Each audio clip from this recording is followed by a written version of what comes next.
Hey, everybody. It is Peter and Sal here from Strong Healthy Women. Welcome to Talking Wellbeing TV, where we share hints, tips, and advice about the foundations of wellbeing. And today we are talking about FITFlex. Now, you may never have heard about that before, but that is our signature fitness program. And so what we wanted to do today was break it all down for you and explain what we do and why we do it and why it's so important for the woman and her aging body. How are you today, Sel? Good, thank you. How are you? Yeah, really good. Thank you. Happy Friday, everybody. Happy Friday. So I want to start by just talking about the name FITFlex. So there are distinctly two components to the name, which is fit and flex. And I think the names pretty much say what it's all about. But fit is about the fitness side of it, and flex is about the flexibility side of it. So how it all comes together is this fit actually just doesn't mean fitness. It means foundational intensity training. So these are exercises that you do that are relevant to everyday life so that they keep you moving and mobile for as ever long as you need to be mobile for. And then the flexibility side of it, well, it's a combination of stretching, yoga, meditation, a little bit of mindfulness, all rolled into one. Yeah. We tend to get a little bit nervous at the end because we're just so focused on ourselves. We're not thinking about anything else. Yeah, that's right. We're very mindless then. But we are mindful of ourselves, yeah. So, Sal, let's talk about some of the fit components, shall we? So let's talk about how we approach the type of exercise that we do. So do you want to start off by talking about that a little bit? So when we do the exercises that we do, we take into consideration highly what we do in our everyday activities. So it's the sitting and the standing and the reaching and the pulling and the pushing.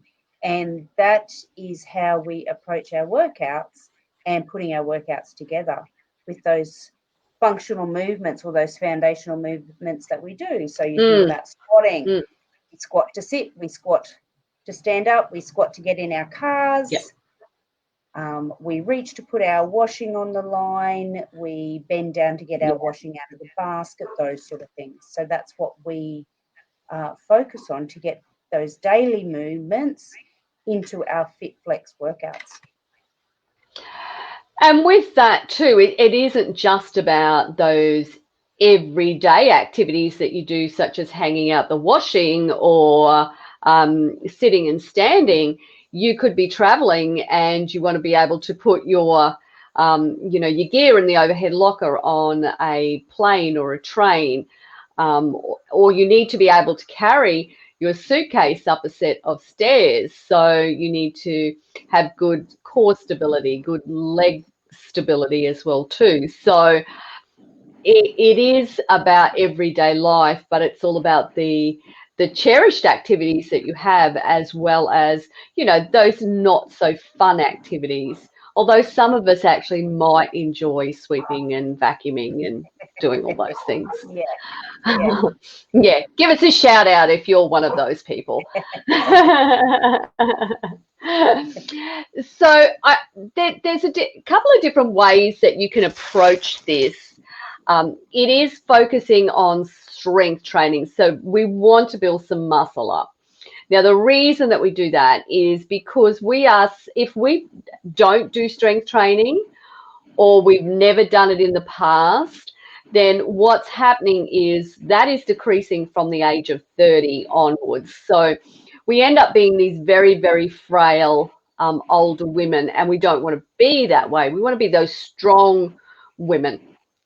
And so we focus wholly and solely around the strength component, but there are two other components as far as the fundamentals of fitness, and they are strength, endurance, and flexibility. So the flexibility we know we've got covered off, and the strength we've got covered off. But have we got the endurance covered off, which is the cardio aspect? We most certainly do, because we make sure that there is that cardio aspect, that endurance aspect in the workout when we're pulling it together. So with strength training, we could use, for example, resistance bands is one way of doing it. Sal, what's another way of doing it? Body weight training, just using our body and the weight in our body to do our different exercises, yeah? Yeah, and the other way of doing it is to use weights as well too. Now, weights could be dumbbells, they could be kettlebells. What else could they be, Sal? You may have machines at home that you use, so your weight machines at home that you use. It could be something that you use around the house that you might decide that that's what you're going to use around the house. We've seen a few of our ladies when we first went into lockdown, and they were using milk cartons with water and cans and those sort of things, water bottles. Yeah, and you can use weight plates and you can use barbells as well too. So, so anything that's going to give you some level of resistance. I believe that body weight training is like magical, because if you think about it, it's your whole entire body. So whatever, kilos you are, that's what you're moving. Yes. So, and I often say this to the ladies, Sal, when we're working out, if they've got, for example, 2 6-kilo weights, and that's 12 kilos, and they're moaning about it, and I will say to them, how old is that? How much does that 2-year-old grandchild of yours weigh? Do you pick them up? And they generally do weigh more than that, that 12 kilos. And then I always say, well, think about it. When you're doing a push-up, how much do you weigh? Because you're now pushing up your whole entire body weight. Right, that's exactly right. Yes. And it's interesting that you say that about grandchildren. I was talking to a girl yesterday, and she's actually she started strength training 5 weeks ago. And the first thing that came out of her mouth was the fact that she found it so much easier. She said, I know my baby's weight hasn't changed, but it's so much easier nursing him now because she's put strength training. Yeah. She said he's 10 kilos. She said, 5 weeks ago, that 10 kilos was 20 kilos to her, but it's just so much easier now, her nursing her child. Yeah, because we do get stronger. The more we do it, the stronger that we get. Okay, so let's talk about the flexibility component a little bit. So what's important there, do you think? The most important thing is being able to move without any noise, if that makes sense. So moving without grunting and groaning, and there's no little aches and pains coming into it or anything like that. I actually wrote something the other day, and a few of my friends in the business group actually read it, and they went, oh my goodness, that I totally related to that thing where you went, oh my goodness, I'm turning into my mother. I'm just making that grunting noise as I got up off the ground. And so, they're to that stage where they're, almost 50 or just 50 beyond. And they're starting to notice that they're making that grunting noise. And I think what happens is sometimes we just make that noise, and then it becomes habit for us as well too. Yeah. So if we actually stop ourselves, we actually don't make that noise, because I found myself sometimes making it, and I'm thinking, that's not a struggle. Why am I making that noise? Yeah. So here's the thing about flexibility, though. So it's declining from puberty onwards. And we know this as teenagers, we do somersaults and handstands and, probably all sorts of things like that. And then when we get into our 20s, it was probably something that we go, oh, no, we're not doing that now. And so it is, we don't stretch out. And then the older we get, if we're not doing that strength and flexibility training. And look, I've seen this in some of our ladies who are in their 70s and 80s, that upper end of it, they don't reach their arm totally out. So, if they're pushing out, they'll stop here. And the same applies to their legs. They won't stretch them out. And what that does is it means that those tendons and ligaments aren't being stretched out, which means we're not as flexible as we want to be. So that's really important as well. And look, stretching comes in all shapes and sizes as well too. You could go to a yoga session as an example, and put yourself through an hour of torture, holding poses for 1 minute, 2 minutes. I've even heard of them longer. But the reality is, when it comes to stretching, you really don't need to hold it any longer than 20 or 30 seconds, as long as you're moving through those stretches. So the key component is that it takes about 7 seconds before your brain actually realizes it is a stretch. So you've definitely got to push through that 7 seconds. So you've got to at least get to 15 seconds with a stretch, that's for sure. Yes. And make it intentional, like connect with your body on what you're doing when you're doing those stretches as well. So where it's happening. That's a good point, Sal. It just made me think of something that we didn't mention when we were talking about strength training as well too, is the breathing aspect of it. So, it is really, really important for us to breathe through the weight that we're using. It's also important for us to breathe through the stretching as well too. Do you want to explain that to us? So with your breathing, I'm going to go to the strength part of it, because we talk about please do. the time we're talking about our muscles, and the first thing we think about with our muscles is our arms, our legs, our back, our stomach. We don't think about muscles inside our chest. So we've got our, not muscles, but the important parts inside our chest, so our lungs and our heart, and we've got to focus on those as well as the rest of our body. So when we're doing this strength training for endurance, we're working that heart muscle. Your HIIT sessions is working that heart muscle. And then with your breathing through your workout and your flexibility, that's getting into your diaphragm and your lungs. And because a lot of the time we breathe lightly or shallowly, not lightly, shallow.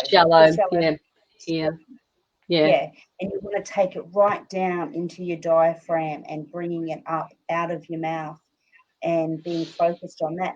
And that then helps with your respiratory system as well. So if I'm, let's say, for example, doing a squat, do I breathe in?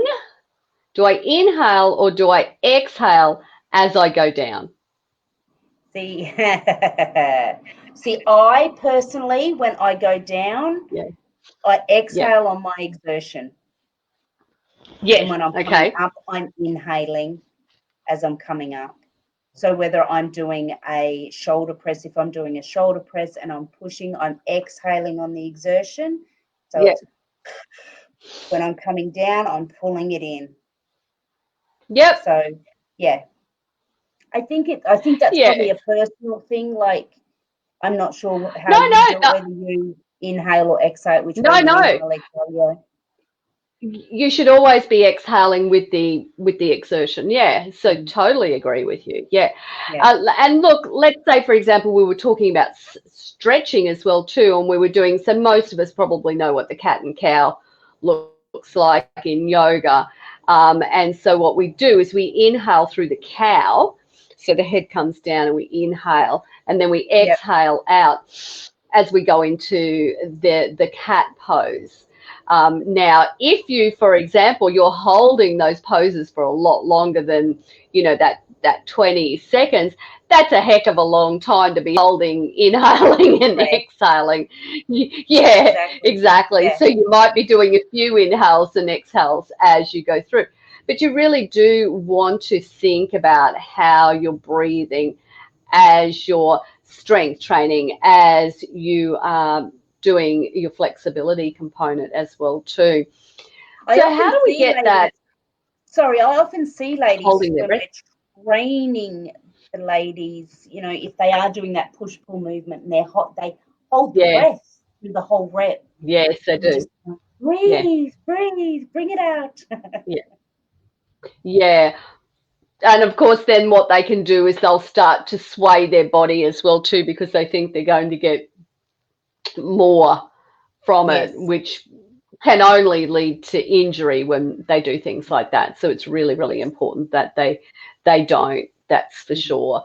Now, how do we get this endurance component in there though? Bring the intensity into it. Take it faster. Yeah. So today, for instance, this week, I think, Peter, you started out with Monday we had a ladder. So we had 40-10, I think it was. That was the time. That was on Wednesday. Wednesday was 40-10. So we were going from 40 to 10, and then it was 20 seconds go time, 5 seconds changeover. So it's quick. And it's about your body's not knowing what's going on. So the quicker we move, your body's all over. We've just seen a comment, ladies. Yeah. Sorry. And your body's, oh my goodness, what is she doing? And this is where you're getting the most out of your workout. Yeah, that exactly. Yeah. You, if you have stairs in your house, walking up the stairs in a jog, you can take them up 2 at a time. You're not holding onto the railing. And this is where the endurance comes into it. And it's not just about walking and running, doing your squats fast. It's just so many things you can do. So we started off this week with a ladder workout. So what a ladder means is that we're either increasing the numbers as we go up, or we're decreasing the numbers as we come down. So we did both. We did a run up and a run down. So we started with 10, we went to 15, we went to 20, back to 15, back to 10. And so what we do then is we're using one of the ladies as a marker. So we'll just say, okay, so Sal, I'm counting you.